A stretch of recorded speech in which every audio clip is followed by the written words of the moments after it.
Hi YouTube, I'm Kian and welcome back to my channel. I'm a League of Legends player, content creator and coach in case you don't know.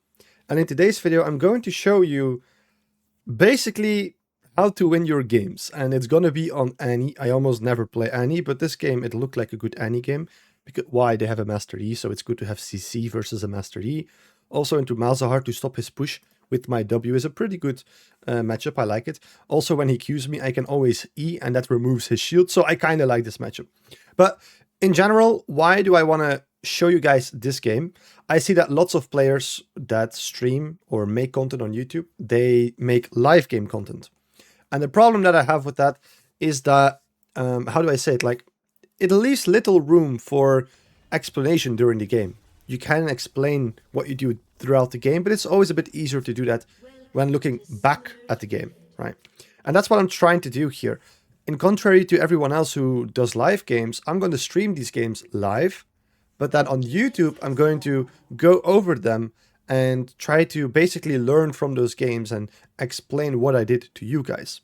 Now, what's very interesting to this is that I took a 6-month break with League. This is my 5th game since I'm back. So after 6 months of not playing, this is the 2nd day I played again, my 6th game. And basically, I'm having an easy time winning games in like diamond lobbies, that kind of stuff. So I did want to just show you guys why that is, because I didn't really understand it myself fully. I looked back up a couple of my games and I saw some things that I started doing that I think, whether I take a long break or not, these are just fundamentals that I will never have to relearn. It's like riding a bike. Once you can do it, you always do it. And I do feel like a lot of people in this elo, they do not do those things. So that's why I make this video, to explain them to you guys. Now, this doesn't have to take long because I'm only going to look at the first 20 minutes of the game. And on top of that, I'm going to skim through a lot, like at the biggest part of those 20 minutes, because there's only a couple of things that I do think are quite important to remember. So, first things first, yeah, I place a ward to make sure we can track the enemy jungler. So I will place the vision on my side of the team. There we go. And then my idea for this lane is very simple. I just want to make sure that Malzahar can't push. Whenever he does his void links, I want to W them so he can't push into me. And I want to keep control of the lane. That's what I want to do. Right. I have an Echo jungle. He likes to invade early. He likes to be aggro, like do level 3 ganks. It would be nice if I constantly have push pressure in the lane and then can move with him.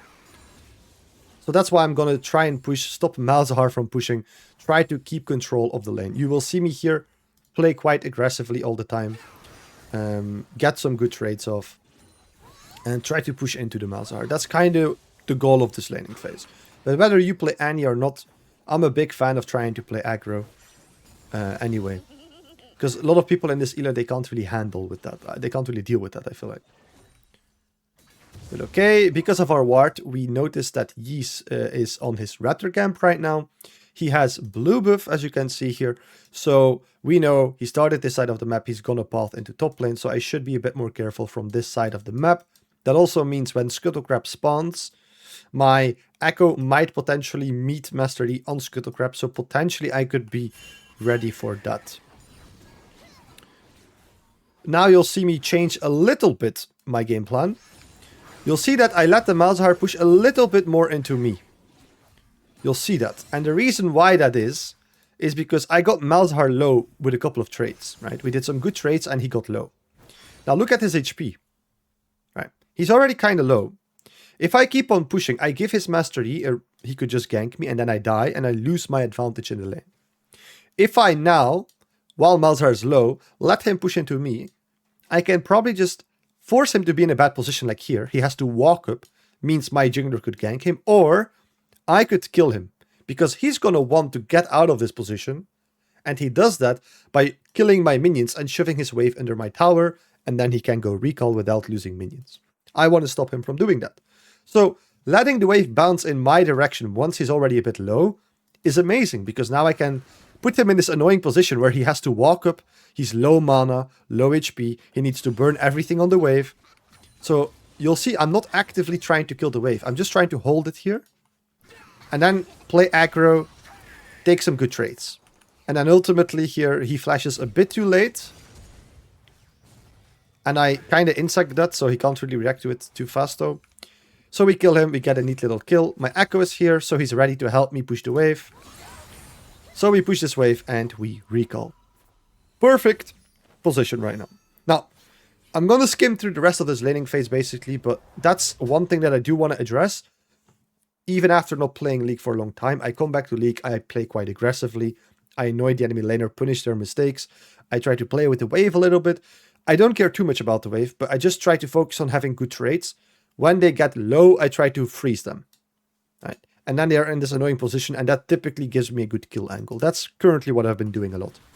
It's not the most fancy thing, but it does work. Right? So we come back to the lane. We're pretty strong. We have a kill. We have our lost chapter. So now we can just play for level 6 and try to solo kill the Malzahar again. I want to get control of the lane, push the lane, make sure he can't push. Right, that kind of stuff. Yeah, my Echo is in a bit of trouble, so I look to hover him, but nothing really in particular that's very important here to know. So I am going to skim a bit through this. I'm trying to stop Malzahar as good as possible from pushing in, but I'm taking a bit too much poke. Okay, we see that Malzahar is here. So we take a good recall, spend our gold. We have Boots and Dark Seal, and we come back to lane. Right. So nothing really happened in these last couple of minutes. Okay. Yeah, this is maybe an important part. This is something important that I do need you to realize. This is the second important part. So, what happens here? Malzahar pushes the wave, and he's already going out. I know he's not going top lane, because there's nothing top lane for him to do. Right? But bot lane, there's a Drake. So I assume Master Yi is going to be there. My bot lane is low and pushing up, so he could roam because he has level 6. So I'm aware of that. I try to think about my laner's plan, and then how can I counter it? If I know what he wants to do, I can think about how to counter it. So I push the wave as quickly as possible and ping my team and instantly try to follow the Malzahar. We just saw Master Yi walk over this ward, so that's important information. I can't just go in here. I need to stop him from roaming, right? But I can't just blindly walk into him, or I'm going to get ulted and then Master Yi comes and they kill me. Right? So I just try to follow him, try to annoy him, stop him from going there. But I cannot go back to the wave because my team is in a horrible position, knowing that Malzahar could come, knowing that Master Yi is here to kill them. So obviously, I'm not going to prioritize the wave. I'm going to prioritize my teammates. I'm there in a good position with ultimate, with ignite. My Echo is here with me, just came from base, was able to spend all his gold. We are strong and ready to help the team. If I was right now like half HP, no ult, I would ignore this, probably just let them die and push. Unironically, I always try to think of myself. But thinking of myself right now means thinking of my team, because thinking of myself right now is, I'm strong, I have ult, I have ignite, I want to fight. And it's likely that a fight is going to happen here, so I'm going to go there to get kills and help my team. Right. So, I'm going to move there. We knew Yi was here, so I'm looking for him. My support already died. Yi is here, so I first try to kill the Vayne. We killed the Vayne, and then we killed the Master Yi. And Malzahar is doing what he is good at doing. He's pushing my tower, applying pressure. I'm losing plays, I'm losing minions. But we got a double kill, I believe, in the process, or I got a kill, my jungler got a kill. So it was still worth to do that. Okay, and now I come back to lane. What do I think about? I'm going to quickly skim through this, but I don't have ult. I do not have my ultimate right now. I don't have my ignite. I don't have flash. I just got a double kill, right? Or like a kill and my jungler got a kill. So I'm not going to force anything right now. I'm sitting on some gold. I'm thinking about when can I do my next recall. That's very important that you know when is it my time to fight and when is it my time to play safer and recall. Right? Malzahar still has his ultimate, so I'm not looking to force anything. I'm looking to clear the wave, recall. And that's what I do here. Right? And there we go. I recall. Right? And since Malzahar had to recall later, now I can push out the wave. I can take this plate maybe. Here, we quickly take it. It's one auto attack. So I greeded a little bit for it and I take the plate. Here, I do believe that I should go towards the grubs with my jungler because I have my ult, I have my flash. My ignite is coming up relatively quick. My top laner is here. I do believe I should have gone here. I don't. If I just ran here, we probably could have forced something. Right? I didn't though. So that's perhaps a mistake. Now, I can't walk in here. My top laner just went top. He didn't go to Grubs anyway. My Echo walked away from me, so I can't walk in here because Yi is here, Irelia's here, Malzahar's here. So what do? If I can't go in there, I just assume, okay, Malzahar's there. I can't follow. It's fine. I will just push the wave and take his plates while he's gone. Now, he instantly returns to us, so can't really do a lot. Okay. And now it's just a matter of taking good trades on this Malzahar, trying to kill him. But he hits me a couple of times with his spells. I don't punish him enough. So, we'll just have to play it safe for now.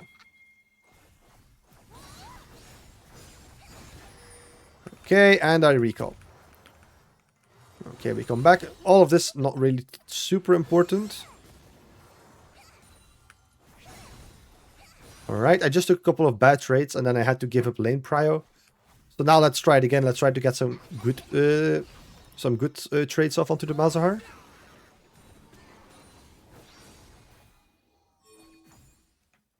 Okay, my team is on Drake, so what do? I'm just pushing the wave and going there. Right, that's all I do. Malzahar, walking here without his shield, with me having ult and ignite, is very aggro. So I burst everything on him. And we kill him. Right. Then I'm going to my Echo, who's still here. I'm walking there. I'm going to give his shield to my Echo. Right. And then we're just going to go onto the E. Right. Alright. So that's just basically... You see your teammates on an objective. You try to push the wave and instantly react to that. And then Malzahar disrespected us. And that's how we could kill him. And then Yi was in a 1v2 versus me and Echo. Right. So just basic reaction. We push the wave. We react to the play. Why do I react to that Drake fight? I had ultimate, I had ignite. If I didn't have ult, if I didn't have ignite, it would be a lot more difficult for me to leave the wave and go bot lane. Right? In that case, I probably would just go for plates. So you'll see that I always fight when I'm strong. When I have my ult, when I have my ignite, that's when I'm going to fight. Otherwise, I'm not going to fight. Alright. And we go back mid lane. I don't have my ult right now, so I'm not going to play too aggro here. Just try to stop the Malzahar from pushing the wave. Yeah, Malzahar is missing right now. I suppose... So, I didn't know where he went. I suppose he could go top lane, but I'm not too scared of him going top. Because even if he goes there, it's going to be a 2v2. So I'm a bit more scared if he goes bot. So that's why I preemptively go bot here. Right. Then I do see that he's mid lane, so I'm going to turn back ASAP. I was just trying to gatekeep, like to make sure my bot lane doesn't die. Maybe I should have just stayed mid. But okay, that was more of a trying to help my team out kind of play. And then here, he walks into me, I have my ultimate, I have no idea what he's doing. Maybe he tilted, maybe he misclicked, whatever. He didn't look the map, I don't know. But he walks into me, we get a free kill, we'll take it. Okay, we push the wave. And hit the tower. And this is here a very important part. This is important. You'll see that I start channeling my recall. So look.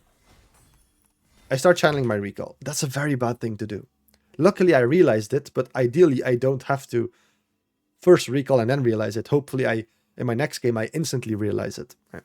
Super important. Why? I kill Malzahar and I always have the habit, and I see that a lot of lower elo players have this habit too. Of you get a kill, you recall, you spend your gold, right? But you can a lot of the time take more than just a kill. So you look at the death timer. Malzahar is dead right now for 20 more seconds. So even though he does have teleport, there's kind of a trade-off here. I could try to kill his entire tower. If I do that, by that time he's probably already gonna be back, and I don't have my ultimate because I already used it. So that means if I go for the Malzahar tower, I might get it, but he will be back in lane by that time. So I will get his tower, but now I'm going to be stuck versus a Malzahar in lane who just recalled or like died, so he was able to spend his gold. He still has his ultimate. So I'm not going to win in that 1v1 because I won't have my ultimate, right? So I will be a little bit less strong. So that's the trade-off. I typically try to make sure that doesn't happen. I typically try to match my tempo with the enemy laner. That means if Malzahar dies, by the time he can get back to lane, I want to do that too. So I'm not going to push a tower. I'm going to recall, spend my gold, come back so that I'm at the same time in the lane as Malzahar. And now I can start killing him again, take his tower, that kind of stuff. Here, however, I have an opportunity to take the tower instantly. The only downside would be that he gets here in lane, so you're going to see what I mean. I'm trying to take his tower. And now he's in lane with his ultimate. I don't have my ultimate yet. So temporarily, he has like an advantage compared to me. That's somewhat what I wanted to avoid. I didn't really want to be in the situation. I got his tower, but now I'm stuck versus a Malzahar in a bad position. Right. Now, because I pushed the wave, so here I'm going to push the wave. I'm not thinking about killing the Malzahar. I'm going to push the wave and I'm going to recall. That was my goal. I'm happy that Malzahar is not here. I do not know what he's doing. He should be keeping me stuck in lane. Right. But now I can spend all my gold. It would be smart for him to keep me in lane. Push this wave. Don't let me push it. Keep me stuck here because I didn't have my ult yet. And I have lots of gold. I'm not being contested here. So I can just push the wave and do my recall. And now I'm not in prison anymore. But that's what you should really understand. By taking this tower, I could have been annoyed by the Malzahar afterwards and got stuck in lane.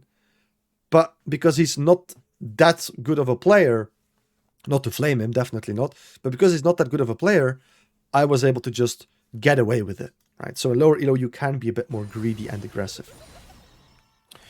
Okay, and then now again, we took the mid lane tower. Bot lane tower is gone. Ideally, I want to go side lane and put my bot lane in the mid lane. Right.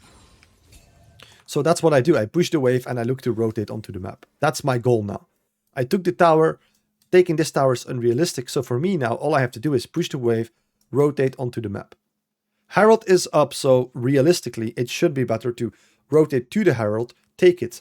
But my jungler is not there. My team is fighting bot, so there's no opportunity on Herald right now. So I'm gonna go to bot lane. But ideally, in an ideal world, rotating to Herald would even be better. But okay, we kill this Milio. I rotate to mid lane here.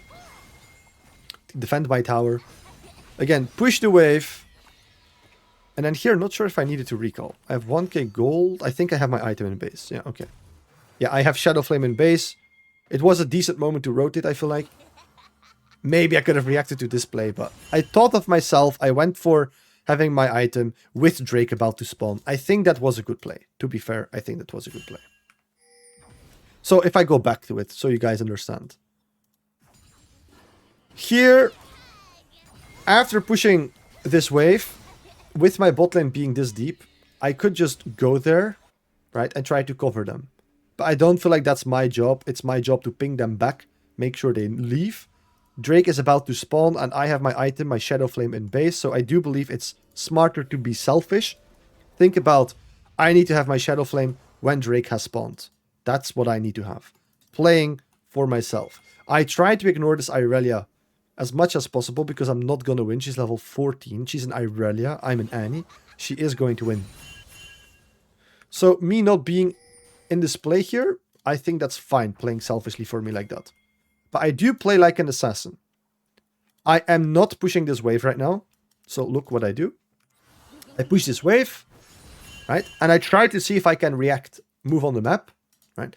But I notice I can't walk in there. Like, these are all enemies. Malzahar's here, Irelia's here. I can't walk straight into them, but perhaps I can like make something happen. I prepare my stun. I'm in this bush. They have no vision, right? I don't know if they have no vision. I'm just being in this bush, hoping they have no vision, seeing how do they react, right? And then here we kill the Malzahar. I shouldn't have ulted anymore, I do believe. I think I could have killed him without the ult, but okay. And then here, since Malzahar is dead, just see what we can do. My team is not here yet. I only have my Echo. But we can see what we can do. Right. So I know I'm an Annie. I can stun the Master Yi. I have an Echo. Echo is a really great champion at smiting Barons and Dragons. Right, securing those objectives. So if I can stun Master Yi, it's probably easy for my Echo to steal the Drake. So that's what I'm doing. I'm not thinking about winning this fight. I'm thinking about ignoring, like, annoying these guys and then trying to stun the Master Yi so that my Echo gets a free kill, free trick. So I stun the Master Yi, my Echo gets a smite, and we just go out. Right. And now I shift the wave. My Draven is mid lane, so after shifting this wave, I should rotate to the bottom side of the map. And that's the last thing I'm going to say in this video. Right now, look what I do. This is what I'm going to do the entire game. I'm playing Annie. I'm playing like a burst assassin. I go into the jungle and I clear vision. That's my goal. Going in the jungle, clearing vision like that. And then shoving waves and doing that over and over again. I'm trying to be selfish. Funnel gold and experience into me by getting solo gold and XP by being in the side lane. Then I try to push the waves out. And then I try to go into the enemy jungle and clear their vision with my Oracle Lens, with my control wards, and try to entrap them. Like, try to surprise kill them. Right? You'll see that in a moment what I mean with that. But here, I try to push the waves and then go into the enemy jungle and see what I can do. Here, I wanted to go mid lane because my bot lane died, and I thought, oh, I have to go mid lane to stop them from pushing, but I think that's a mistake. I think I should have just kept on pushing and be selfish. But okay, you'll see here, I'm in this bush. I don't know if it's warded or not. It is. It ends up being warded. I put a control ward in it. I use the time that they're killing my control ward here. I use it as a bait to walk around with my Oracle Lens. Sit here. And by the time they walk there to place a ward, I'm already there surprising them. And then getting the double kill. And Master Yi is going to come. I'm going to get a triple kill here. I'm level 14. He's level 11. Yeah, he cannot win. And then I'm gonna take the wave, gonna take the tower. Enemy Vayne is also level 10. I'm level 14. She tries to fight me for some reason here. She doesn't respect me at all. And we kill her. Now, you could say, well, yeah, how do you get a triple kill? I killed 4 people here. I killed like the entire enemy team basically. How does that happen? Like, how do you get to that point? It's simple. I went to the side lane. I played selfishly. I push waves. I go into the enemy jungle, because when I push a wave, an enemy player should react to catching the wave while they are there. I go into their jungle, clear vision, set up vision of my own, and try to play like an assassin. I do that over and over again, and before you know it, you get to the enemy nexus. It's as simple as that. Right? So, reviewing this game is useful for me to see what should I do better, what did I do well, and it's useful for you guys to see how can you win games even after taking like 6 months of a break. How can you still win these games? It's because of fundamentals. I play very bad, and yet I end up being like 18-0 by the end of the game, or like 18-3, I think, something like that. So, and I don't play that well. In laning phase, I'm just playing aggressive. When Malzahar makes a mistake, I try to punish him for it, and I actively look to punish his mistakes. Right? That's 1. 2, I think I'm pretty good at manipulating the wave, like wave mechanics, to put my enemies in bad positions, try to kill them like that. Also, what's super important is playing selfish for yourself and your champion identity. My champion identity on Annie is just, 1, I want to be selfish, so funnel gold and experience into me by getting solo gold and solo XP in the side lane, right? And then trying to play like an assassin, going into the jungle, pushing those waves, going into the jungle, clearing vision, playing like an assassin, surprising people. Right? I do think that's a good conclusion of this game. But I do hope that you guys enjoyed this. That's going to be it for today's video. Let me, please let me know in the comments if you prefer this type of review compared to doing just a live game on stream and then copy pasting it to YouTube. I don't know what you guys prefer. Right? So please let me know in the comments down below. But thank you so much for watching, and hopefully I'll see you in my next videos.